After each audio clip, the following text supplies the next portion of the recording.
Bike ও টোটোর সংঘর্ষ, আহত 7। আবারও পথ দুর্ঘটনা ধনিরামপুর সংলগ্ন এলাকায়। স্থানীয় সূত্রে জানা যাচ্ছে, সাগরপাড়া বহরমপুর রাজ্য সড়কের ধনিরামপুর এলাকায় এক বাইক ও টোটো গাড়ির মুখোমুখি সংঘর্ষ, আর তাতেই আহত একাধিক। বিকট আওয়াজ শুনে স্থানীয়রা তড়িঘড়ি ছুটে গিয়ে তাদের উদ্ধার করে সাগরপাড়া গ্রামীণ হাসপাতালে নিয়ে আসে, কিন্তু আহতদের মধ্যে 2 জনের অবস্থা আশঙ্কাজনক হওয়ায় তাদের ডোমকল সুপার স্পেশালিটি হাসপাতালে স্থানান্তরিত করা হয়। পরে সাগরপাড়া থানার পুলিশ গিয়ে বাইক এবং টোটোটিকে থানায় নিয়ে আসে, কিন্তু এত পথ দুর্ঘটনার শেষ কোথায়? এর প্রতিকারেরই বা উপায় কি? কিন্তু আমরা বারবার দেখেছি সাগরপাড়া থানার পুলিশ বারবার সেফ ড্রাইভ সেভ লাইভের প্রচারণা চালাচ্ছে, তাতেও পথ দুর্ঘটনা কমছে না। এর থেকে প্রতিকারের উপায় কি জানান আমাদের।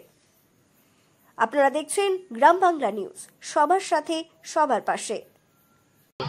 কতজন আহত হয়েছে? তাতে বোঝা যায় দেশে 2 জন দেখলাম। কোথায় নিয়ে গেছেন? কিছুই কি শোনেননি আপনি? না না, কিছু কিসের সাথে অ্যাক্সিডেন্ট তাও শুনেন না? না না। কোথায় নিয়ে গেছেন? তাহলে আপনি অ্যাক্সিডেন্টে বলছেন, এটা কিভাবে জানলেন? অ্যাক্সিডেন্ট হয়েছে এখন মোটরসাইকেল অ্যাক্সিডেন্ট, কিসে টুকটুক মারিছে কিটা কি বলে দিলাম। এই দেখলাম যে অ্যাক্সিডেন্ট, কেউ তো নাই দিলাম, দুটি ছেলে অ্যাক্সিডেন্ট করছে, কিছু দুন আছে। কোথায় নিয়ে গেল ওদেরকে? ডোমকল লেগে। ডোমকল। আপনার নাম? ললিন মন্ডল। বাড়ি? ডক্টর। ওদের বাড়ি কোথায়?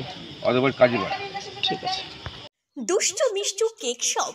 দুষ্টু মিষ্টু কেক শপ জন্মদিনের কেক মানে সাগরপাড়ার দুষ্টু মিষ্টু কেক শপ। এখানে বিভিন্ন ধরনের বার্থডে কেক, বিভিন্ন ফ্লেভারের cake, ice cream, pizza, burger, patties, Cadbury, chocolate এবং বিভিন্ন কোম্পানির কোল্ড ড্রিঙ্কস পাওয়া যায়। নামি দামি কোম্পানির মিনারেল ওয়াটার পাইকারি ও খুচরো বিক্রয় করা হয়। এখানে বিভিন্ন অনুষ্ঠানে আইসক্রিমের অর্ডার এবং প্যাকেটজাত জলের অর্ডার নেওয়া হয়। এছাড়াও হোম ডেলিভারির ব্যবস্থা রয়েছে। ঠিকানা মনে রাখবেন, Sagarpara bus stand, Sagarpara, Murshidabad. Proprietor Subir Sarkar. যোগাযোগ 7872884922।